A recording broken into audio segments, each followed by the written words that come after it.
បាទអរគុណបងសំណួរនេះល្អហើយស្របគ្នាជាមួយនឹងទិវាសុខភាពខាងពិភពលោកដែរបាទហើយសំណួរសួរថាមូលហេតុអ្វីខ្លះដែលខូចថ្លើមក្រិនថ្លើមដែលសម្បូរជាងគេនៅស្រុកខ្មែរយើងបាទស្រុកខ្មែរយើងនៅតែមានពិសេសថ្លើម B មេរោគថ្លើម B មេរោគថ្លើម C គ្រឿងស្រវឹងហើយនឹងបច្ចុប្បន្នទៀតឃើញថាមានតកតននឹងជំងឺធាត់ឬក៏ហៅថាខ្លាញ់រំថ្លើមបាទដែលសម្បូរបាទ4ក្រុមហ្នឹងដែលសម្បូរជាងគេបាទអូ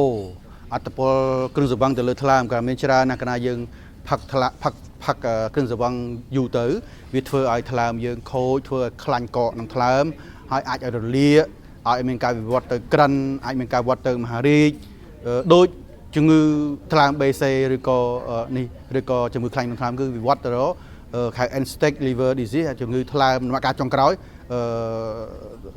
ក្រិនថ្លើមតិចទឹកនិងមហារីកថ្លើមបាទសូមអរគុណបាទសូមជូនពរឲ្យប្រជាពលរដ្ឋយើងថែសុខភាពទាំងអស់ហើយជាពិសេសថ្ងៃនេះដោយសារជាថ្ងៃទិវាថ្លើមពិភពលោកបាទហើយប្រធានបទសំខាន់ដែលគេនិយាយនៅសម្រាប់ឆ្នាំនេះគឺថាគេហៅភាសាអង់គ្លេសគេហៅថា food is medicine ចង់និយាយថាចំណីអាហារគឺជាថ្នាំគេចង់និយាយថាលើកទឹកចិត្តយើងឲ្យទទួលទានចំណីអាហារដែលល្អកុំឲ្យប៉ះពាល់ដល់សុខភាពចង់និយាយថា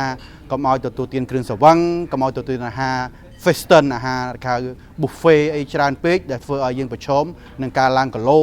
ប្រឈមនឹងលើសឈាមប្រឈមនឹងលើសខ្លាញ់ប្រឈមទៅនោមផ្អែមប្រឈមនឹងខ្លាញ់រំថ្លើមបាទដូច្នេះ topic ឆ្នាំនេះល្អមែនទែនគឺថាគេនិយាយអំពី food is medicine បាទសូមអរគុណបាទសូមអរគុណ